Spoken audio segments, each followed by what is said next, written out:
Well, we're a policy organization, not a direct service organization. But Maria had somebody who needed a bed. And I'm talking about the services we provide and the blah, blah, blah, blah, blah. And she said, this woman need a bed for her baby. The hell with all that service. And before I hung up the phone, that child had a bed sheets, pillows, and anything else that I could find. Because not doing that didn't make sense. It didn't make sense for me to tell her to bring her in so she could hear some policy. Her baby was sleeping on the floor.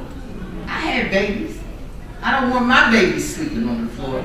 And I don't want her baby sleeping on the floor.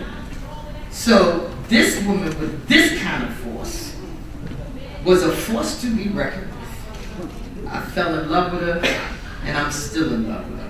And I'll be in love with her forever. Maria Davis.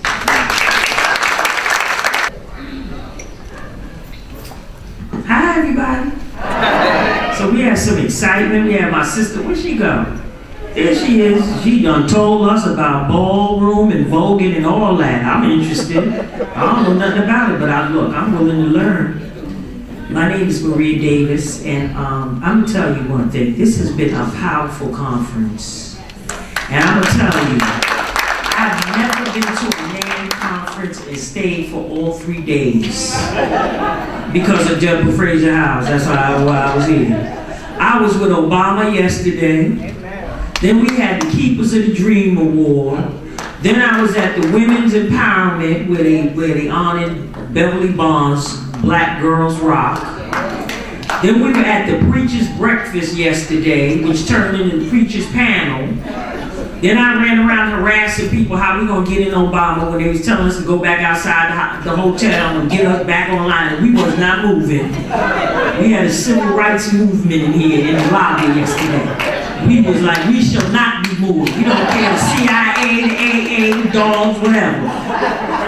And we got in, and I'm telling you, it was a wonderful time. He was like, did you get a selfie with Obama? I said, are you kidding me?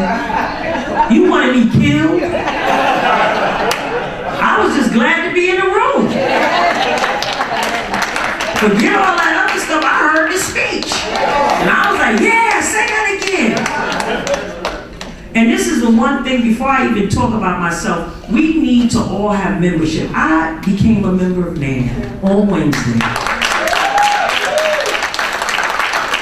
And I did that because Deborah said, you can't complain and not be a part of the solution. If you want to complain about an organization, the best way to complain is to become a member and then ask questions and get involved. And hold them accountable. So that's what I plan on doing. And they got a fabulous leadership, Janae. I love like all just everybody. I don't know everybody's name, but I'm gonna tell you, they had some bad sisters working up in here that moved and shaked Goldie and everybody. They was just moving everybody around. And they were very respectful and very polite. And I really appreciate that. And we need to give all of the staff around here. The cameraman. I don't care if you bought a paper, a box, whatever you came in here with to make sure this whole conference happened. It was wonderful. Wonderful. And I've been calling everybody, I got my pictures of Obama. I was so close, I think I had some nose hairs up in here. But my name is Maria Davis, and I am so excited and I am so happy because I've been living with AIDS since 1998. I look good, I smell good, I'm bad. I just had my hair done. And I'm just like so excited every day that I get up. Because it's an opportunity to educate, an opportunity to live. Don't think my life is only about HIV and AIDS. I done graduated 2 years ago with my bachelor's. I'm getting ready to act.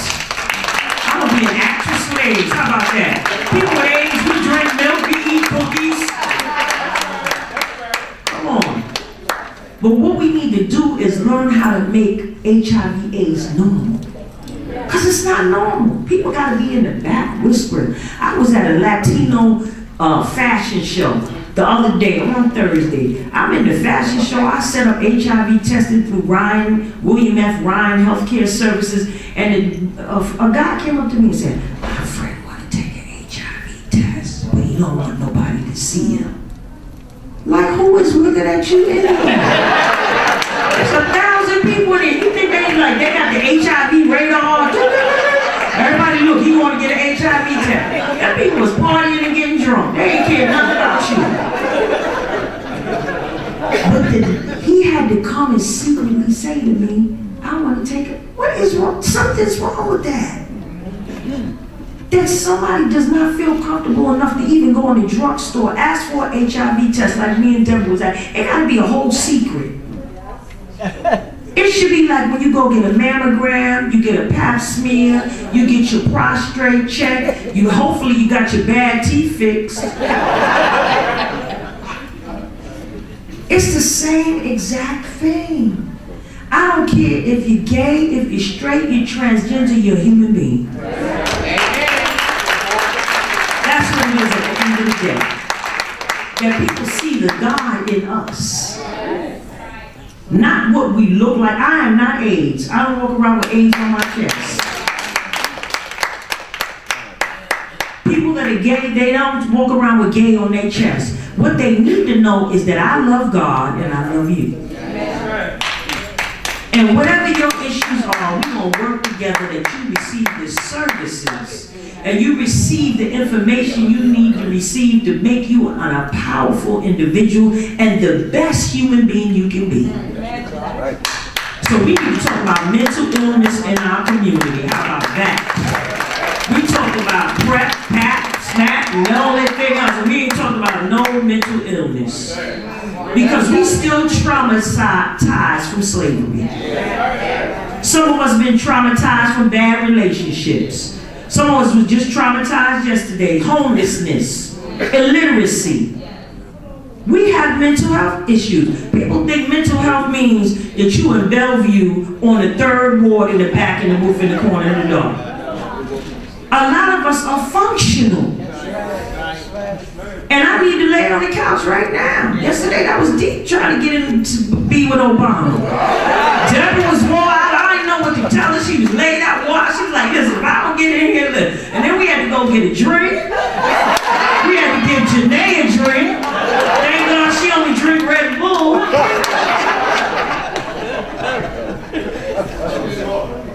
Mental illness.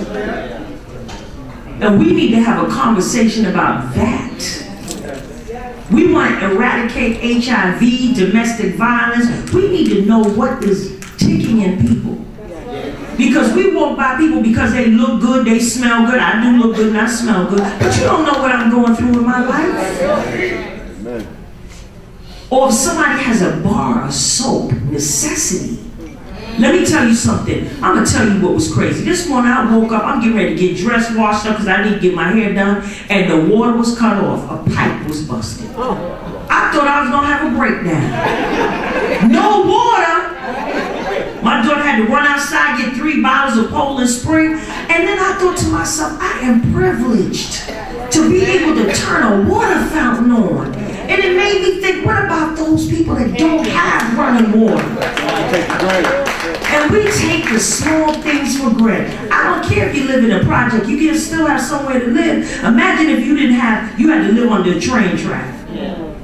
Or you got put out of your home and you have to live on a park bench.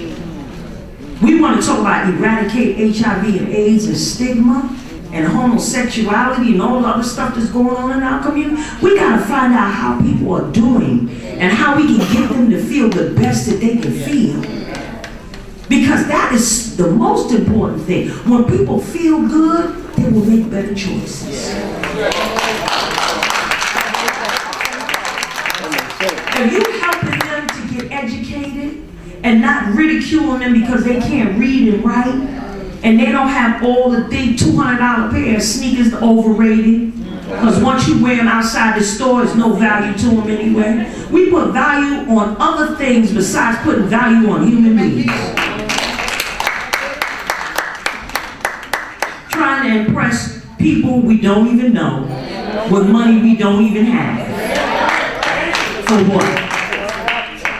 Because at the end of the day, when we leave this earth, we leave in the same way we came. I don't care what your best suit is or whatever. If you laying in that coffin and you cremated, you ashes to ashes and dust to dust.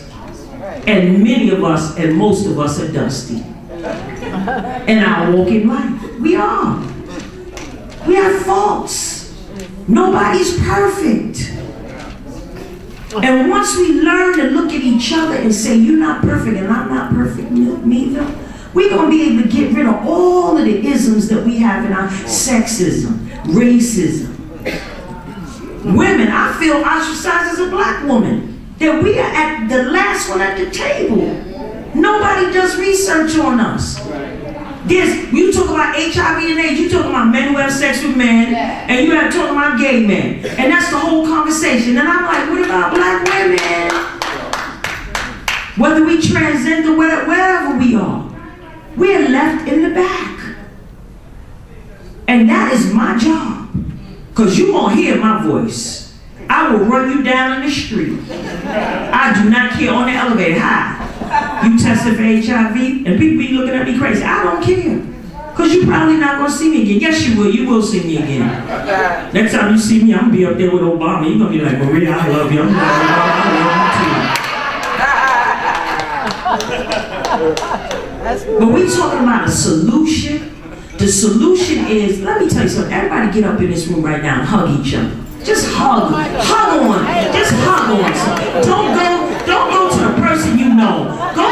Just go to strangers. Everybody just hug each other. Like Deborah said, this is family.